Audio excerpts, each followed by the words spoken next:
디모데전서 2장 1절에서 7절까지입니다. 제가 먼저 읽겠습니다. 그러므로 나는 무엇보다도 먼저 모든 사람을 위해서 하나님께 간구와 기도와 중보 기도와 감사 기도를 드리라고 그대에게 권합니다. 왕들과 높은 지에 있는 모든 사람을 위해서도 기도하십시오. 그것은 우리가 경건하고 품위 있게 조용하고 평화로운 생활을 하기 위함입니다.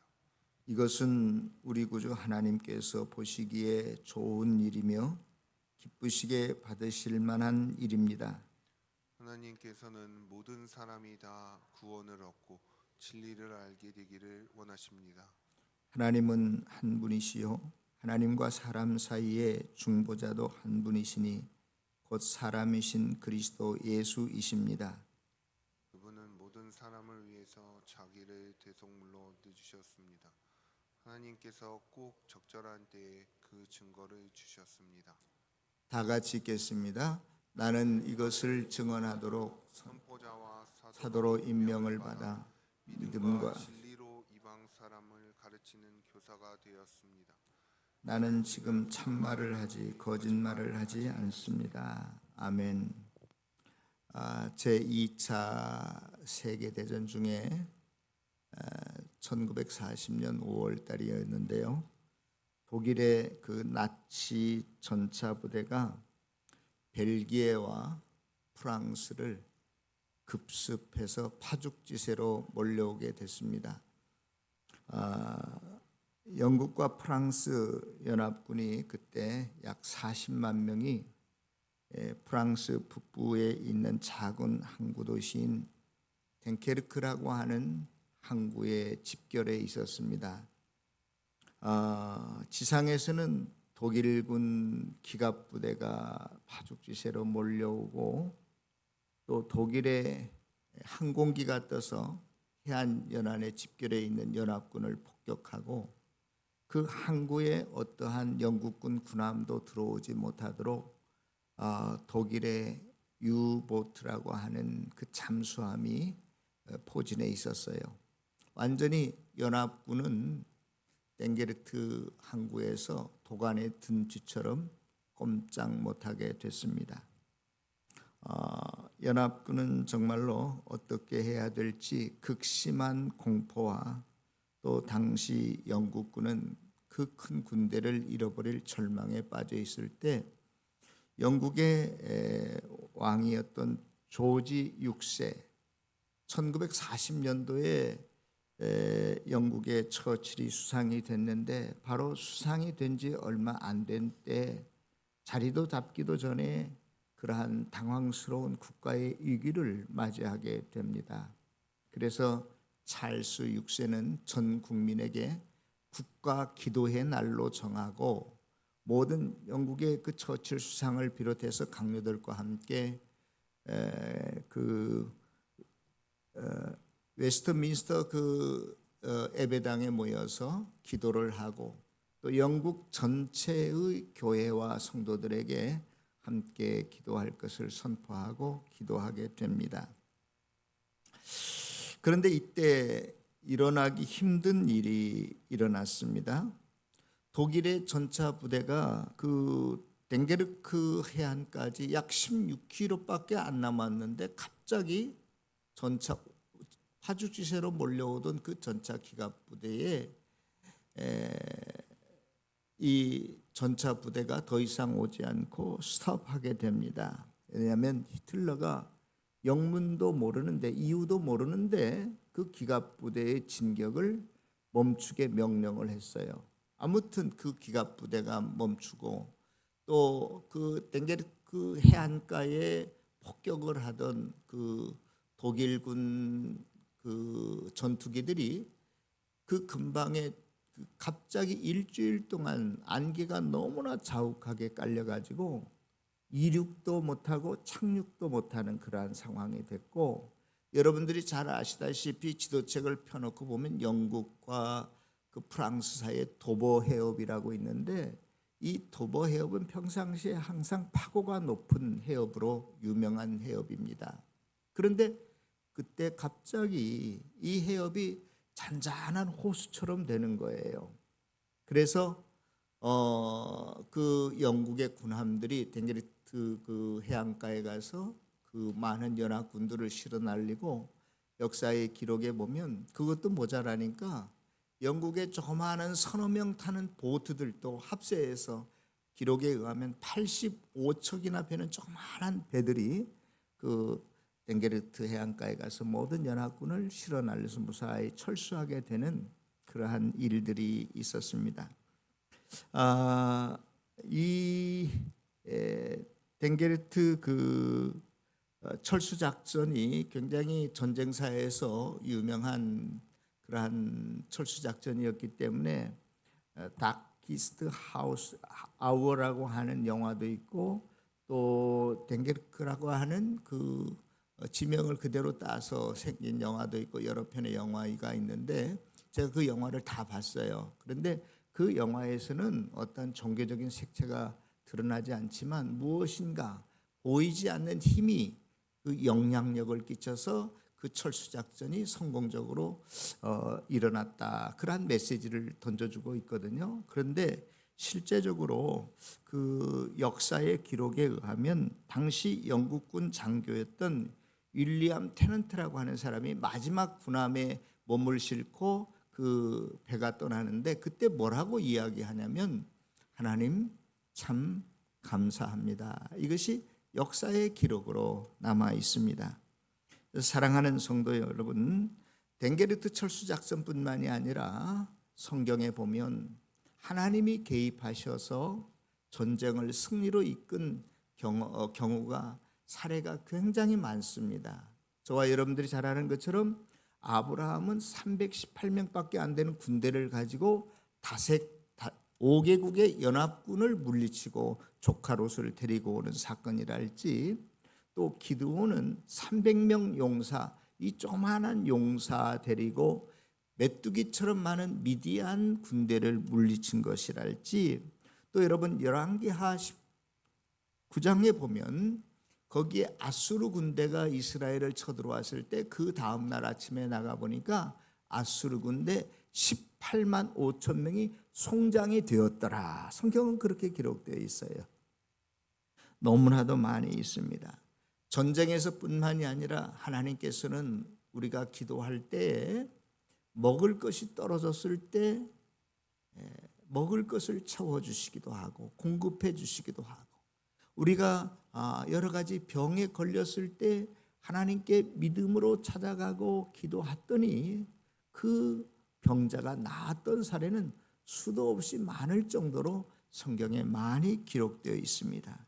심지어 죽음의 현장에서도 엘리야 같은 경우에는 사르밧 과부의 아들이 죽어버렸어요. 완전히 숨이 끊어졌어요. 그런데 그 이후에 자기 몸을 얻고 3번 기도했을 때 그 아들이 살아난 사건 여러분들 잘 알지 않습니까?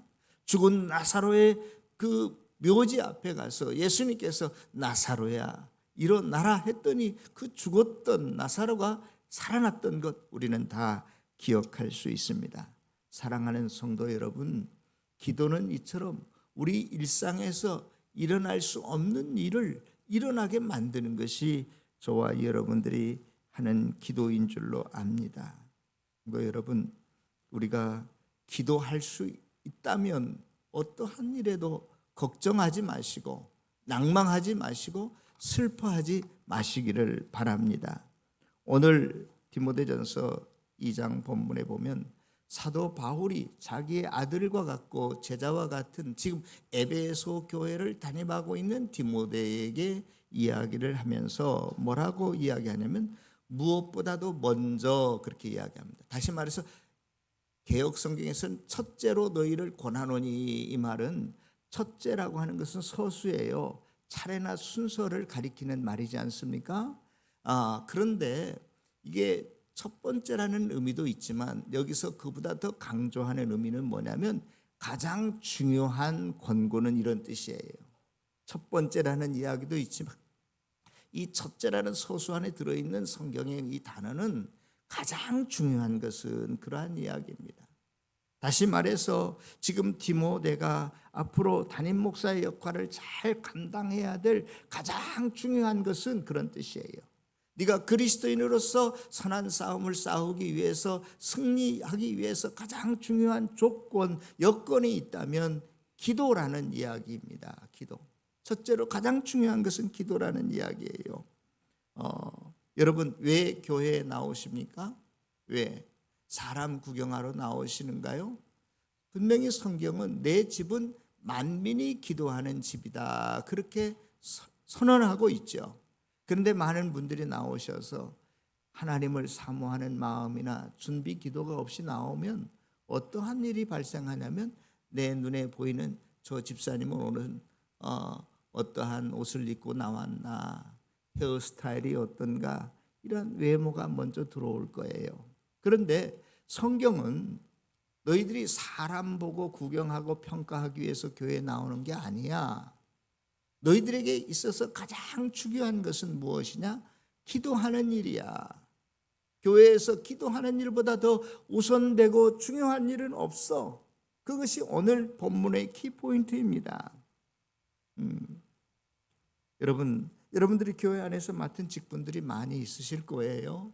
교사로, 목자로, 목녀로, 집사로, 장로로, 권사로, 목사로 많이 있는데, 그 어떠한 일보다도 더 중요한 것은, 우리의 무슨 역할이나 봉사나 충성이나 헌신보다도 더 중요한 것은 기도라는 거예요. 기도.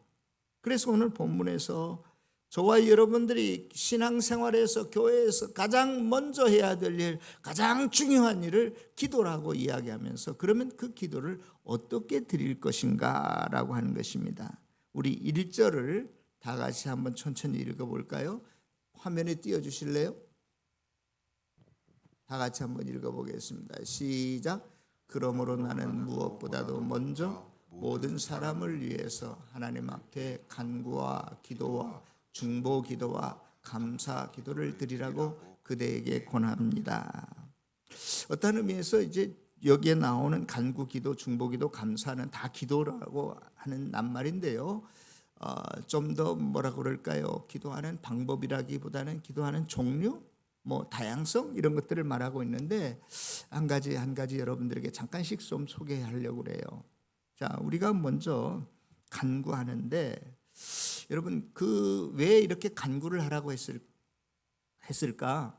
에베소 교회는 그 당시 외부로부터 오는 핍박, 당연하고 초대교회 때 어느 왕들이든지 다 교회를 핍박했으니까요, 어려움이 있었고, 또 외부로부터 오는 어려움뿐만이 아니라 내부의 어려움이 있었어요. 그게 뭐냐면 우리가 1장에서 살펴보았듯이 거짓 교사들이 나타나서 족보와 신화를 가르치기도 했고, 이 다음에 보면 결혼을 금지했어요. 금욕주의 사상이 들어와 가지고, 야, 그리스도인들은 대부분 결혼하지 않았으면 좋겠다, 이러한 가르침이 교회에 있었고요. 또 어떤 음식은 먹어라 먹지 말라, 이건 구약의 율법에는 있지만 신약에 들어와서는 그것들이 다 무너졌는데도 불구하고 아직도 율법의 영향을 받아서 어떤 음식은 괜찮다느니 먹으려느니, 혹은 어떤 음식은 먹지 말라는 이런 일들이 있었고, 그 당시 사조가 영지주의라고 하는 어떠한 이성과 지성의 그러한 그 사조가 있었는데, 그 영지주의의 영향 때문에 복음이 그것과 섞여서 마치 무슨 심오한 철학을 나타내는 것이냐, 그렇게 설명하는 사람들도 있었고, 교회 내에 그러다 보니까 가난한 자와 부자들도 섞여 있었고, 또 어떠한 세대 간의 갈등, 우리 교회도 마찬가지죠. 현대교회도 연세가 많이 드신 분들과 젊은이들의 갈등, 이런 것들이 에베소 교회 안에 다 얽히고 설켜 있었어요. 자, 그러다 보니까 이게 부모의 문제뿐만 아니라 부모가 집에 가서 이야기하면 뭐예요? 자식들에게도 영향을 끼쳐요. 교회 안에서 그것이 설키고 얽혀서 얼마나 많은 복잡한 문제를 양상을 띄었는지 몰라요. 여러분들, 어떤 일들이 일어나면 말하지 않으면 그 당사자한테 듣기 전에는 가만히 있었으면 좋겠어요. 추측을 해. 아, 이럴 거야, 저럴 거야. 여러분들이 확인하지 못한 것은 그냥 입을 다물고 있었으면 좋겠어요. 실제가 아닌데 자기가 온갖 상상력을 다 발휘해서 이럴 것 같다, 저렇다, 이렇다라고 이야기하는 사람들, 그들 자신은 내가 교회에 분란을 일으키는지를 잘 몰라요.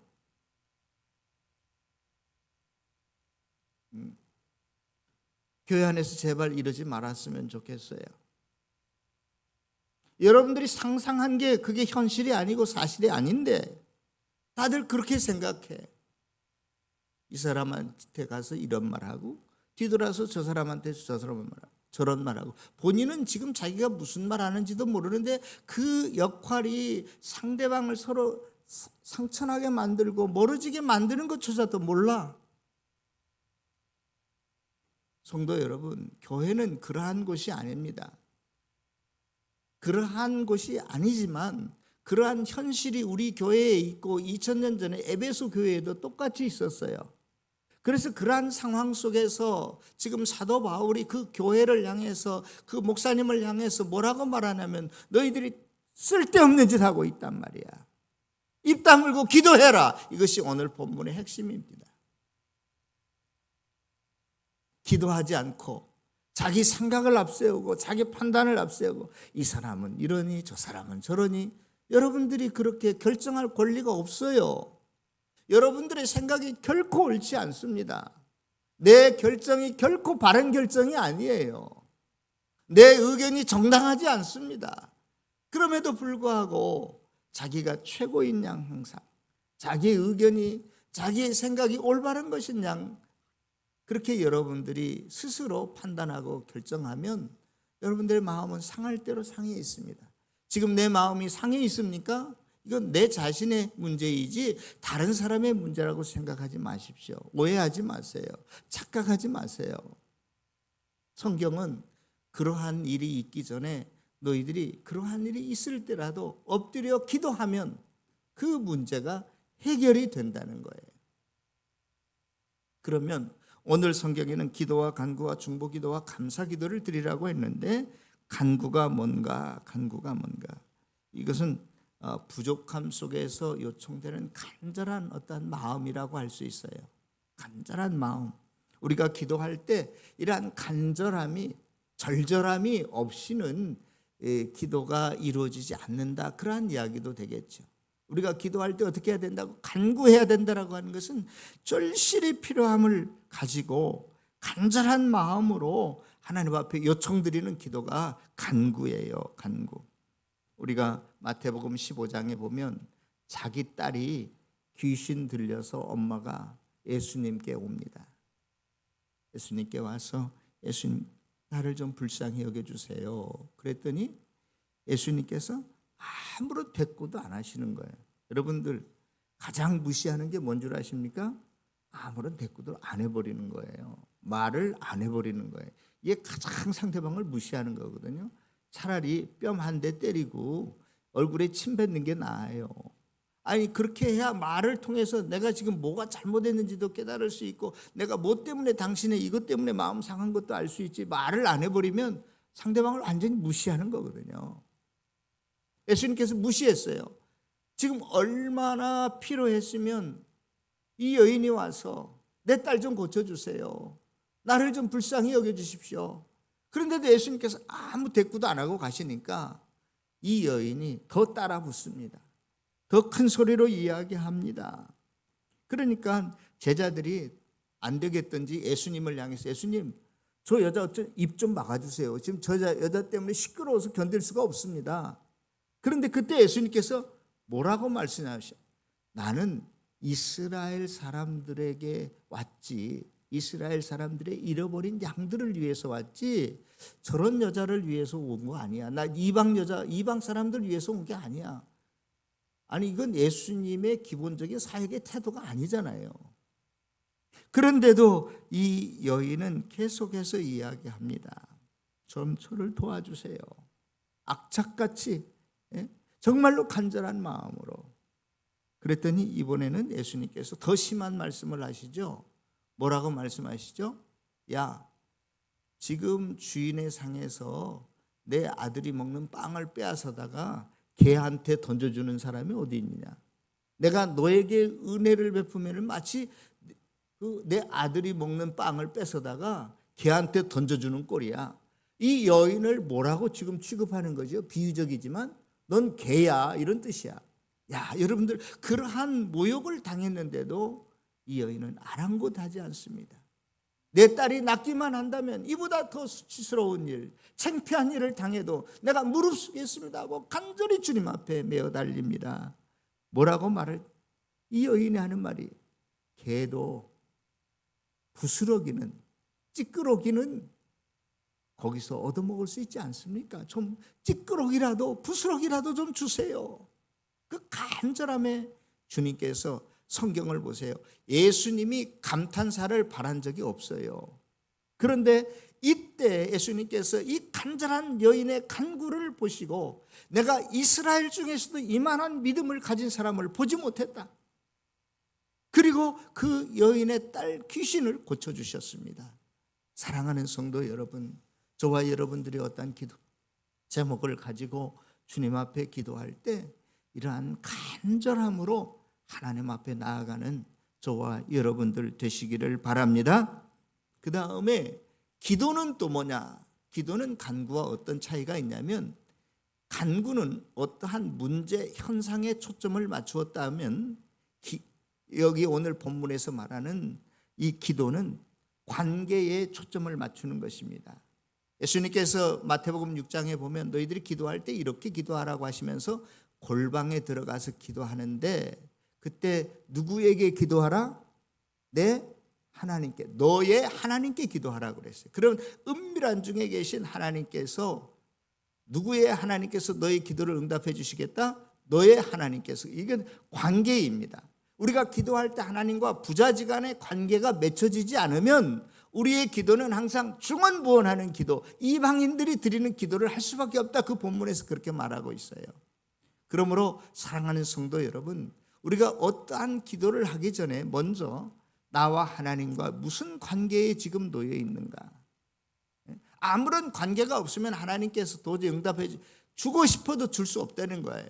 여러분, 길거리에 지나갈 때 제가 항상 비유로 쓰는 거지만, 어떤 거지가 지나가는 사람에게 깡통 하나 놓고 한 푼 주십시오, 한 푼 주십시오, 그냥 의미 없는 말을 던져요. 그래서 지나가는 사람도 나하고 이 거지하고 아무 관계가 없기 때문에 도와줘도 되고 안 도와줘도 되는 거예요. 그렇죠? 그런데 그 깡통 들고 길거리에서 구걸하는 거지가 내 아들이라고 하면 내가 보고 그냥 지나가겠어요? 야, 너 웬일이야 여기서? 일어나 말이야. 나랑 같이 집에 가자. 너 뭐 원하는 거야? 100원짜리 하나야? 1000원짜리 하나야? 내가 더 많이 줄 수 있어. 왜냐? 내 아들이기 때문에. 그래서 우리가 기도하기 전에 먼저 하나님이 정말로 나의 아버지가 되시는가? 그 믿음이 전제되지 않으면 우리는 어떠한 기도를 드려도 마치 거지가 길거리에서 깡통 하나 놓고 지나가는 사람을 아무 의미 없이 하나님 이것도 주세요, 저것도 주세요 하는 거, 그 꼴이, 그런 기도가 중언부언하는 기도예요. 사랑하는 성도 여러분, 앞으로 어떠한 기도를 드리되 나와 하나님과 부자지간의 관계, 아들과 딸의 관계, 이 관계를 먼저 앞세우면서 전제하고 기도하는 저와 여러분들이 다 되시기를 축원합니다. 세 번째로 중보기도다. 그래서 중보기도. 이 중보기도는 다른 사람을 위해서 하는 기도인데요, 다른 사람을 위해서 내가 대신하는 기도예요. 하나님, 그냥 저 사람 병 낫게 해주세요. 하나님, 저 사람 예수 믿게 해주세요. 이것도 물론 중보기도지만 그 정도가 아니라, 내가 지금 부도가 맞았으면 여러분들이 저를 위해서 기도할 때 내가 부도가 맞은 것처럼 기도해라, 그런 뜻이야. 내가 지금 암에 걸렸다면 여러분들이 저를 위해서 기도해 주실 때 내가 암에 걸린 심정을 가지고 기도해라. 이게 중보기도야. 그냥 생각나는 대로 하나님 저 사람 이거 해주시고 저 사람, 그런 게 아니라, 내가 암에 걸린 사람을 위해서 기도해 준다면 내가 암에 걸린 마음, 심정을 가지고 기도하는 것이라니까요. 내가 경제적인 결핍 때문에 지금 어려움을 당하고 있다면 내가 마치 그 사람의 상황에 대해서 똑같은 느낌을 가지고, 감정을 가지고 하나님 앞에 호소하는 것이 중보기도예요. 이렇게 기도하는 저와 여러분들이 되기를 바란다는 거예요. 마지막으로 감사 기도는 우리가 흔히들 하나님께서 나에게 해주신 것에 대해서 감사하고, 그렇기 때문에 뭡니까? 기분 좋을 때나 감사 기도를 드리는 것으로 우리가 알고 있는데요. 감사 기도는 모든 현실을 뛰어넘는 믿음이 있을 때 감사 기도하는 거예요. 예? 보통 문제가 해결됐을 때, 내가 기분이 좋을 때, 응답받을 때 감사하는 것을 감사 기도로 생각하지만, 물론 그것도 감사에 한 포함되는 것이기는 하지만, 그러나 그것보다도 더 어떤 결과에 대한 반응이라기보다는 하나님께 대한 믿음, 신뢰가 먼저 있을 때 우리가 감사 기도할 수 있다 이 말이에요. 오늘 또 저와 여러분들이 요한복음 6장을 묵상했습니다. 일어나서 거기에 보면 오병이어의 기적이 있잖아요. 보리떡 5개하고 물고기 2마리로 거기에 5,000명이나 나눠 먹이는 사건인데, 그때 5,000명을 먹이시기 전에 예수님께서 어떻게 하셨다고요? 그렇죠. 개역 성경에는 축사하시고, 저와 여러분들이 지금 가지고 있는 세 번역에는 감사 기도를 드리시고 5,000명에게 띄워주셨어요. 이게 감사 기도의 축사가, 오병이의 기적이 일어나기 전에 어떻게 했다고요? 감사 기도를 드렸다 이 말이에요. 다니엘서 6장 10절에 보면 우리가 잘 아는 건데요, 이제 누구든지 다른 사람을 향해서 기도하면 사자굴에 넣는다고 그랬어요.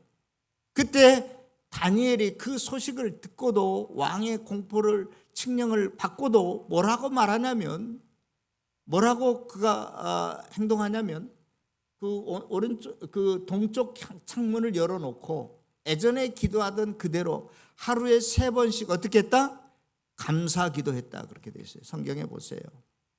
다니엘서 6장 10절에 그가 그의 하나님께 감사하였더라.